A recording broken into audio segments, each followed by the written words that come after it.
In this video, I'm going to talk a little bit about improving the transition from your cross to your first F2L pair.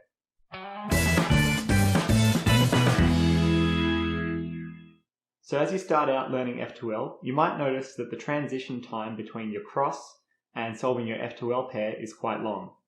When you finish your cross, it can be difficult to quickly recognize which F2L pair that you need to solve, given that there are so many unsolved pieces and there's lots of pieces everywhere.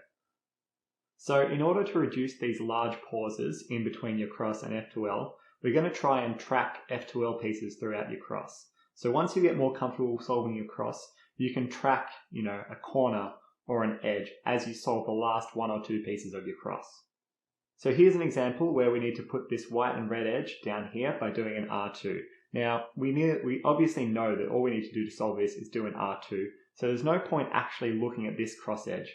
Rather, we should switch and look around the top layer or look at the pieces that are moving around here to figure out if we can solve an F2L pair directly after solving this. So here we notice this blue and red edge here, and as we do an R2, we look around and we also notice that the corresponding corner piece ends up down here. So we can go on and simply solve this corner and edge pair directly after solving the cross.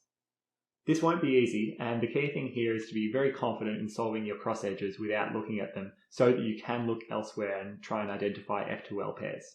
So one easy example of tracking the last F2L pair during solving the last cross piece is if we have this bad cross edge case over here. So if we do an R'F_R, we need to figure out what that does to the corners of our top layer. So firstly, looking at this corner, if we do an R'F_R, this corner does not move and stays in its exact position. So there we have a corner and all we need to do is find the corresponding edge, which in this case for this corner is down here. So that's one thing we could look for. The other thing we could look for as we do R'F_R to solve this edge down here is look at this corner. So this corner, if we do an R'F_R, ends up over here. So we were tracking that the whole time and the corresponding edge is over here. So we can go in and directly do that afterwards. Or lastly, the other corner that we can look at is this one. So if we do an R'F_R, this corner ends up back here and we immediately see its corresponding edge is down here. Another example is if we have this cross edge that belongs here as our final edge. If we do a dR_D', the pieces over here don't move at all because we're only using the right and the bottom layers.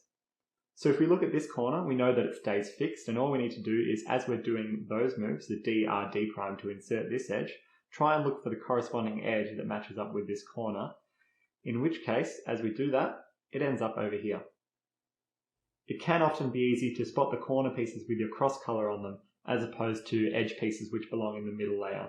So even if you can't spot both a corner and an edge, it's perfectly okay to just track the corner piece, or if you want, just try and track the edge piece whilst you're finishing your cross.